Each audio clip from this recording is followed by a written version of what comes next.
Hello and welcome to the One Gunner podcast. This is a new podcast I am starting, and it is all Arsenal, as in the name One Gunner. I am that one gunner. But we're going to discuss all Arsenal after probably every game. We'll see how it goes. I'm going to see how long the video should be, whatever. But this is going to be a long journey, and we're starting it from here. I've got my other channel, Appleman_IT. That is the YouTube channel that I use. Go subscribe. But we are here for a new, season. New Premier League season is underway. We've got game week done. Game week 1 is already done. Game week 2 is starting tonight. So look, it's going to be interesting. I'm here to cover it with you guys. So we're going to start off. I don't really know how I'm going to do this. So I'm just going to free roll it. I think it only makes sense to start with game week 1 for Arsenal. And that was the game against Manchester United, where, look, the performance was absolutely diabolical at times. I must admit, it was shocking. There wasn't much positivity in terms of that, but first game away from home, Old Trafford, you get the 3 points and you get out of there. And that was the target. We did that. We got out of there alive. That's what I'm going to call it. Because it wasn't much else. We got a goal that, Binder could have done better on. A set piece again. And can't believe we're still relying on set pieces. But look, it's a weapon. When Manchester City win the way they do with a bit of quality from Haaland, when Liverpool win with Salah, we win from set pieces. That's the weapon that we have over Liverpool, in a sense, and City in this title race. And we've done it again. We've shown how we can score and win games with that tactic. And it was, like I said, there was something interesting, though, in the game I want to touch on, and that is the openness of Arsenal. I've never seen an opposition team in the last few seasons just running through our whole midfield. Running through now. I didn't think it was like Rice and Zubimendi and Odegaard having a mare. I don't think they played well. But let me tell you, I think that's the new tactic that we've not seen this season, which is the more basketball approach, which is where we open the middle, we're attacking, we're defending, attacking, and you're going to do the same thing. We're going to play basketball.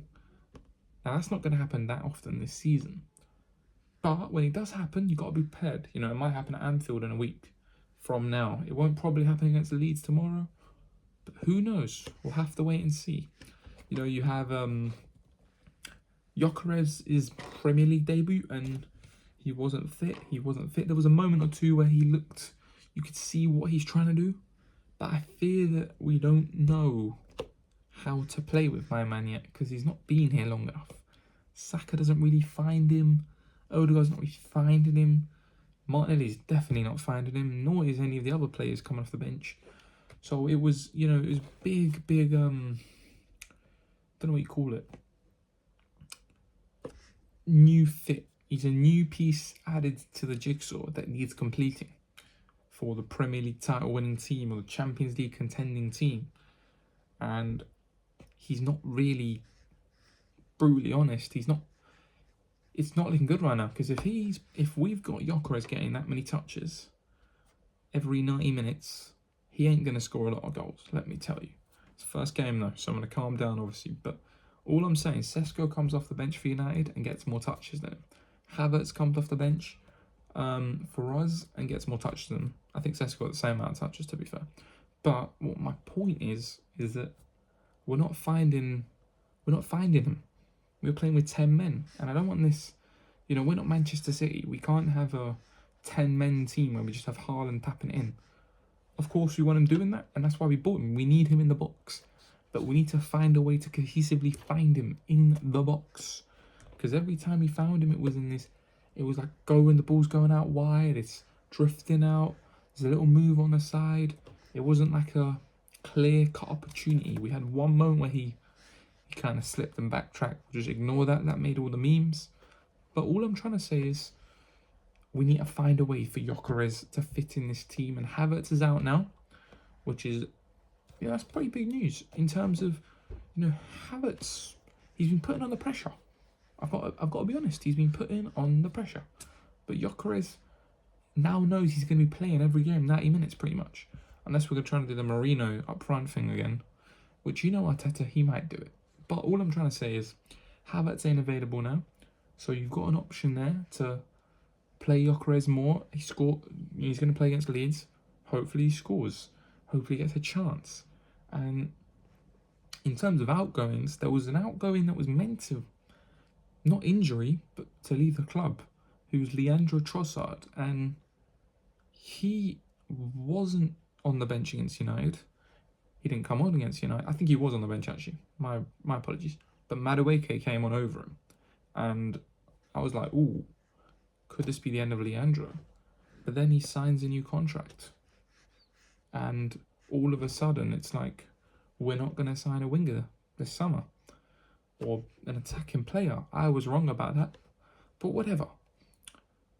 Trossard signed a contract. And Trossard's a great player. He's a great player off the bench. He's a great squad man. He's our clutch, Mr. Clutch kind of player. He comes off the bench and he scores goals. It's been some time since he's done it. Last time he did the Mr. Clutch thing was at Aston Villa. But he's a good asset to keep. The only problem I had with it was if we were going to keep him. Number one, does that stop us from buying an out-and-out left winger this summer? Probably. Number two, why we should make it, a short-term contract?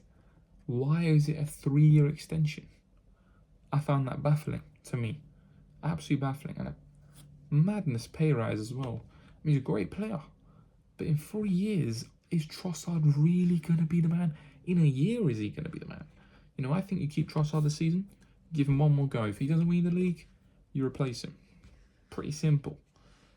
But look, we've covered Trossard and the forwards, and I thought Trossard signing that contract was an indication that we weren't going to sign anybody. I was wrong, because this is where we get onto the hottest topic in the town, which is the man that is taking all the headlines, Eberechi Eze. Spurs, our interest cooled. We had interest in him, and we agreed personal terms with him. Our interest cooled. I thought we were done. We signed Trossard's contract. I'm like, yo, this guy's going to Spurs. Tottenham, go in, agree personal terms. They're close to agreeing a fee. But then all of a sudden they're offering Richarlison for a swap deal to get my man from there to there and all over the place. And then Havertz getting injured. Woke Bertha up. They reacted. How often with Arsenal have we said we need to be reactive in the transfer window and not, instead of adapting? Last season, we lose Saka, we lose Gabriel, we lose Havertz, we lose Jesus, and it's, oh no, we're not going to sign a striker. We're going to get Mikel Merino up front. We needed a striker last summer. We didn't do it. We've done it this summer now. We've got the DM in Zubimendi. We've replaced Partey. We've got a Norgard. We've replaced Jorginho. We got Mosquera to replace Tomiyasu. Madueke's coming to replace Sterling. But now it's what do you add? And we've added Gyökeres. And now we've added Eze. In one of the craziest transfer sagas I can remember for many, many years. At Arsenal, many, many years. It's giving me Ozil vibes. But look, I wasn't even that into the transfer stuff back then. So this is the craziest one for me. I thought Gyökeres hype was crazy. Really like a 3-4 week period where it was just Gyökeres hype non-stop. But this one, unbelievable. The clips that have come out in the last day of him saying he's always supported Arsenal. He cried for a week when he got released from the academy. You had the clips of him talking about how he wanted to return one day and prove a point. He's going to do it now. And I've got to give credit to Andrea Bertha for getting this deal over the line. The only thing I would say is, number one, if Havertz didn't get injured, were we not going to sign him? And number two, why, if we were going to sign him, why did we wait so long? Now, I'm hearing the narrative on Sky Sports that we were waiting for Spurs to have a fee agreed so we can come up with an even bigger fee and then just get the deal done and da. I'm not sure if I buy that, gonna be honest. I don't really buy that. But we've got a deal done and it's 68 mil. I think 60 plus 8 mil add-ons. Huge deal for Arsenal. Great deal for Eze. Great deal for us. And look, for Spurs, it's cataclysmic is the word I'm going to use. Because they went in for Gibbs White early in the summer. Mr. Marinakis, he literally kidnapped Gibbs White and said, "You're not leaving my club."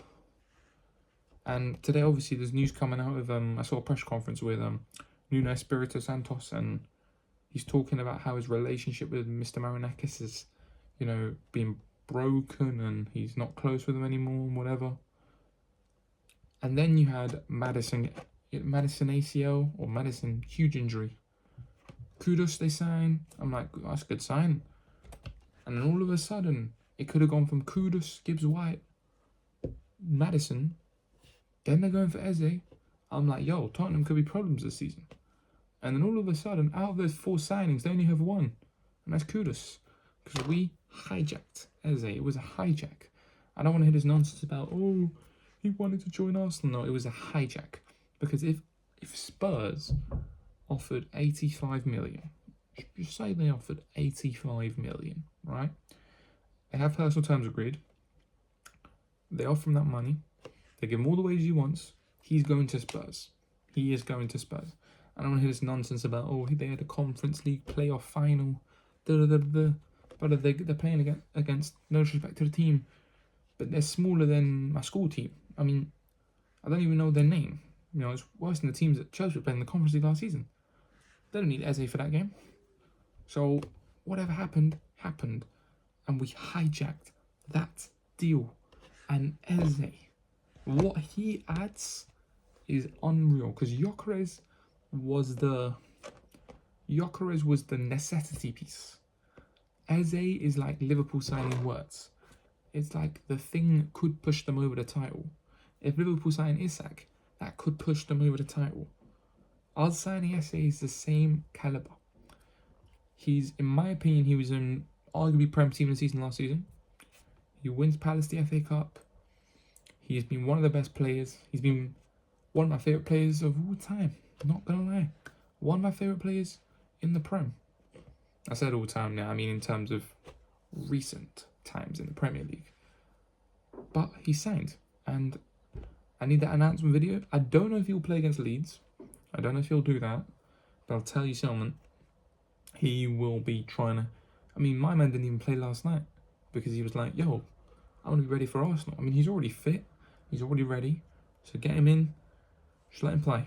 Now, the only thing I would say about Eze and Gyökeres is that Arteta's philosophy doesn't really suit those two players. In the sense of Gyökeres is like a... I don't know how you say it, but he's not an Arteta man. In terms of he's not going to come back and drop back and link up play, and we don't want that. But I don't think Arteta knows how to deal with that kind of striker who stays up top in the 6-yard box, the penalty box, and just smashes it in. I don't think Arteta really knows how to work with that. With Aubameyang, he fell out. Lacazette, he got rid of him. He's not really had a proper number 9. I don't know if Eze will get number 10, by the way. It's not confirmed yet, at least on our side.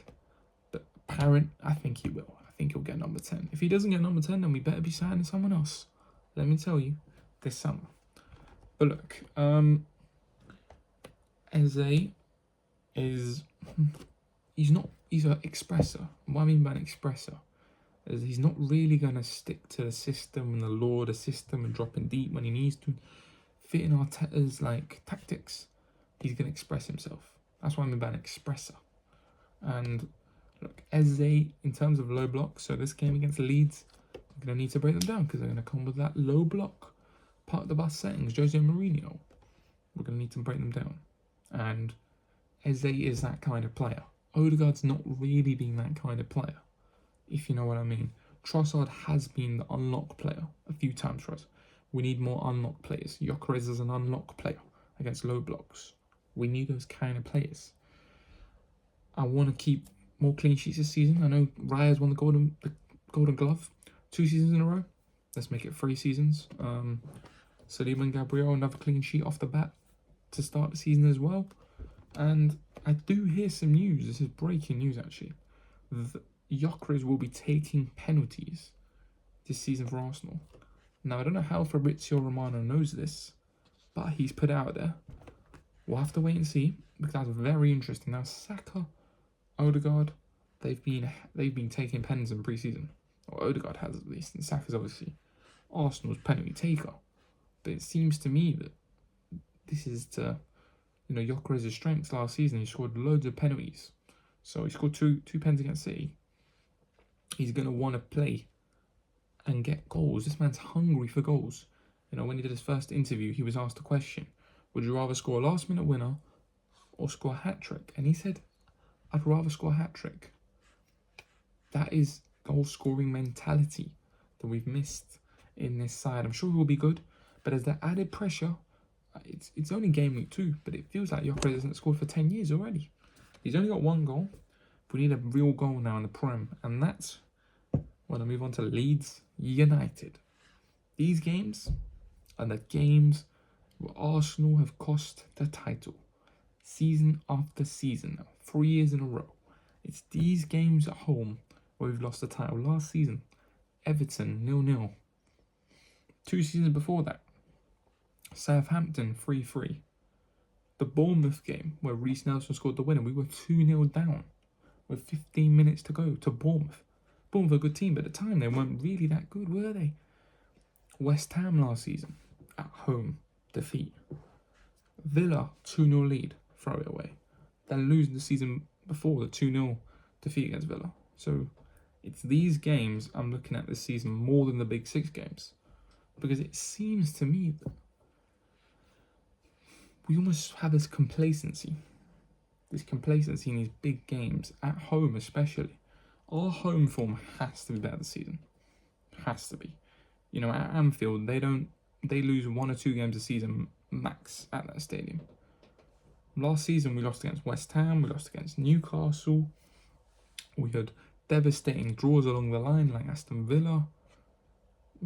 Everton, we don't have that wiggle room anymore. So we have to win games, especially against the 3 promoted clubs. Have to win. I look at that league table, right? At home, we shouldn't be dropping points to anyone in the bottom half. If the top 10 take points, that's fine. The bottom half should not be coming to Emirates and getting a single point, getting a sniff at all this season. And that's how you can win the league. That's how you can get the title off Liverpool. Beat Pep to the title. Beat Klopp, beat Salah, beat Haaland. So we have to improve at home. This is a huge opportunity for the new players. Obviously, Zubimendi home debut in the Prem. Gyökeres home debut in the Prem. You've got Gabriel returning. I know he played in pre-season at the Villarreal game, but Gabriel's back now at home in the Prem. This is very, very big. This is a huge game. We have to win it. Leeds look good against Everton. I watched that game. Leeds look very good against Everton. They were all over them. We can't allow that. We cannot allow that on Saturday. When they come here, they're going to get destroyed. I don't care if it's a night game. I don't care if it's a midnight game. They have to get cooked. So how do you do that? You direct. From the get-go, you attack Leeds. You go at them. They got a Metcha. He's a good player, Metcha. They've got flying fullbacks. The other day I was watching. So we need to be careful of them. I think the starting 11 for me, I'd keep the same 11 that beat United. Apart from probably bringing Miles Lewis-Skelly at left back. Martinelli's obviously on the left wing. Would I start Trossard? Maybe. I wouldn't be against Trossard starting on the left wing. Gyökeres up front. Odegaard, rest. Zubimendi. Saliba, Gabriel. Timber, Ben White. I don't think Ben White was good at all against United. But I think I'd give him... I must say, I do think Ben White's better at home than away sometimes. Maybe that's just me. Although I do like Ben White away. That's difficult. Ben White versus Timber is very difficult. I think I just give it to Ben White because of that Saka combination with him, Saka, Odegaard. We haven't seen that in years, but if there's time to do it, it's this game right here. This is a humongous game. You know, people are talking about the Anfield game. No, it's Leeds United. Massive game. We need 6 points. Because if we don't win this, forget about the title. I'm just going to say that right now, because then we've got Anfield, St. James's, Man City at home. I'm trying to remember the other games. I think we're Bournemouth away as well. Forget the title. We have to beat Leeds at home. So, you know, Daniel Fark, whatever the hell his name is. His name sounds kind of cool. But he's going to come with a plan. It's going to be low block. So we need to break them down. I want Odegaard dictating the game like he used to. I need to see more from Odegaard. Martinelli. I mean, if this guy doesn't think he's under pressure, I don't know when Martinelli will think he's under pressure. This man has, you know, Madueke's coming this season. You've now got Eze coming in. Trossard signing a new contract.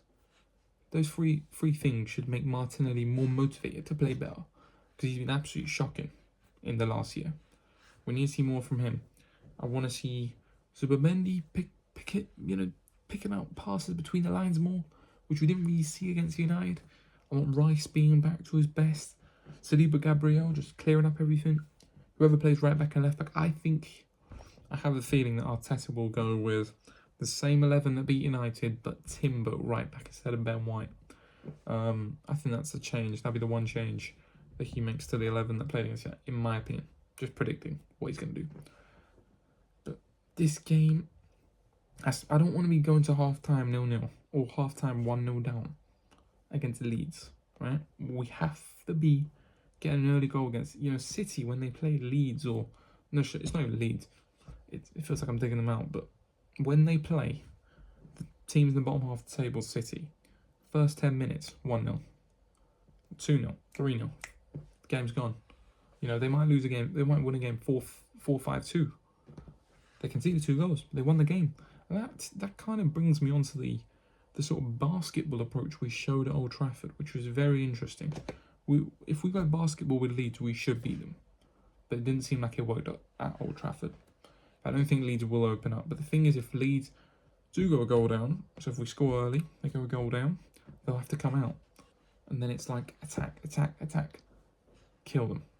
And I'm looking at these games at home where it's not even just winning. At home, we need to be entertained. At home, we need good performances. Last season, even when we won, it was like stink fests. It was boring. I forgot about last season. Brighton 1-1 when Rice got sent off. You know, it was boring games at the Emirates last season. We need the atmosphere back. I was at Bournemouth as well, 3-2 last season. That was another shocking result. We have to improve in these kind of games. We have to be better in these dicey games where you think, oh, 3 points. No.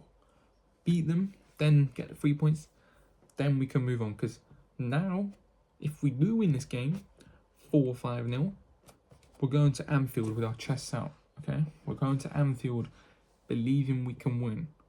But if we draw this, even win 2-1 or 1-0, we're going to Anfield like, yo, we struggled against Leeds. Are we really going to beat Liverpool at Anfield? No. So we have to win this game and go to Anfield with that energy, of positivity, and renewed hope. I think most fans have lost hope. You know, I predicted 3rd this season, but I'm hoping we have to win the league because I'm a fan. We have to win the league now or never, really. You know, Arteta's talking in press conferences about we've been digging and digging and digging. When you dig and you get the gold and all that nonsense. He's saying a lot of weird stuff in press conferences lately. He's talking about the Tony Adams comments. He was asked about it, and Arteta said, "Oh, I held a vote in the dressing room, and they all voted for Odegaard." Well, I'm telling you right now, he probably did do that, right? He did. But they're not really going to vote against Odegaard, are they? Because they don't. No one really has the balls. No, there's not really a character. You think of City, they have Rodri. I know he's not there. Bernardo. You've got Ruben Dias at the back. They've got characters. Liverpool, Salah, Van Dijk, Robertson. Even McAllister's become a character there. Gravenberg. We have leaders. Rice, Saka, Saliba, Gabriel.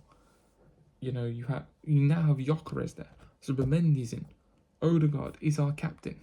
So I need to see the fight. I think the passion's not been there. This season's about fight.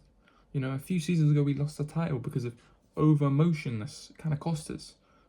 Well, not emotionless, but over emotion in terms of the elation of winning at Bournemouth with Reece Nelson and then going to Anfield being 2-0 up, whatever. Now's the time to play good football. And at home, the 19 games we have at home this season, I want entertainment.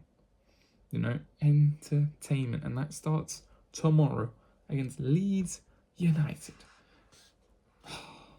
We got there. But look, in terms of transfer window, because I spoke about Eze earlier, but in terms of this window, I think it's been arguably the best window in my lifetime. I think it's been one of the best 2 signings we've made in the Emirates era, should we say? Shall I say? Eze and Gyökeres and Zubimendi, to be fair, all 3 of them had something. Norgard's look good. Mascara, underrated baller. He looks good, let me tell you. Madueke, I like Madueke. Noni's, it's going to be really interesting. Is Noni now going to be Saka's backup? For 53 mil, that's crazy though. I mean, if you told me we were signing Noni Madueke and he's Saka's backup, I'd be like, yeah, brilliant backup. But for 50 mil, it's like, that's a bit too much for my liking. But look, it was interesting. In terms of the other games in the Premier League, Leeds Everton I spoke about. I'm trying to remember what happened. Tottenham and Burnley, where Richarlison scored 2. He got the little overhead kick. I'm hearing that Richarlison's fallen out with Spurs or something now with the Palace and Eze situation. I don't really know what's going on there. Sunderland with the shock win, and I predicted Sunderland to stay up and Wolves to go down, who got absolutely destroyed by Manchester City. So we'll see about that one. Liverpool, obviously the 4-2 game. I do want to actually touch on the racism event that occurred in that game, because that is unacceptable. I've just seen the ITV News interview with Semenyo about the issue, and he said, it should be jail sentences, banned from football stadiums for life. Incredible. Absolutely incredible. I mean, nothing like that should happen to any player. I can't believe it's still happening in 2025. About taking the knee doesn't seem that to be translating to every single person, and there's still people like that out there. But that fan got arrested, and hopefully we won't see more events like that in the Premier League. VAR obviously centre of attention again. Liverpool game, controversial decision, let me tell you. I'm trying to remember what other game was controversial. Oh, Chelsea Crystal Palace. Eze scored, and then they ruled it out because Gehi was blocking something or whatever. There was a clip of Gehi actually airing Oliver Glasner, which was funny. Don't really know what's going on there. We obviously saw Roy Keane and Michael Richards having a little scrap, a little heated debate while Daniel Sturridge just chills in the middle like this, on the Arsenal Man United game. Newcastle, obviously 0-0 at Villa Park, and I think Newcastle are going to over-exceed expectations. We have the whole Isak situation going on, and we need Newcastle to hold on, because if Liverpool get Isak, it's wraps. We need Newcastle, to just hold on, fine him, stop giving him money, terminate his contract, whatever you need to do. Just don't let him go to Liverpool in the next, how many long? There's about 8 days left of the transfer window. Just don't let it happen. Do not let it happen. I don't even remember what the other games were at all, so I'm just gonna ignore them. But there was some transfer news. Boniface went to AC Milan. I was like, whoa. Leeds made a huge signing as well. I cannot remember who they signed, but they made a big signing. I do remember seeing Fabrizio on that one. But Arsenal's window, going back to Arsenal, I think right now is a solid 8 or 9 out of 10. It's 8 out of 10 if we make a few sales, 9 out of 10. 10 out of 10, you don't have it ever. But if it were to be a 10 out of 10, it would be Rodrigo or another player by the end of this summer, in the next 10 days. You never know with Arsenal.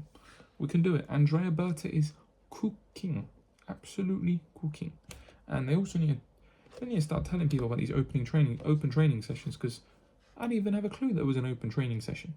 What the hell's going on here? But anyway, thank you for listening. Thank you for watching. This has been I've just gone with the flow today because I don't really know what to do. But I am going to predict every single game of Arsenal this season. And the game week 1, I actually predicted 2-2 for game week 1 for the Man United game. I am going to predict, hear me out, Arsenal 3, Leeds United 1. I'm going to shock a few people. So I think Leeds are going to take the lead. 1-0. They're going to go 1-0 up. And we're going to go into half time 1-1 or 1-0 down. And then we're going to come back. But look, thanks so much for listening, guys. Subscribe, like the video if you enjoyed it. Go subscribe to Appleman_YT because that is my channel.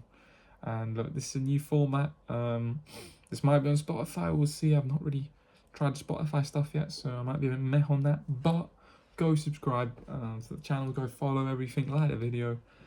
Like the podcasts. And you know what it is? It's the One Gunner podcast. And I'm out.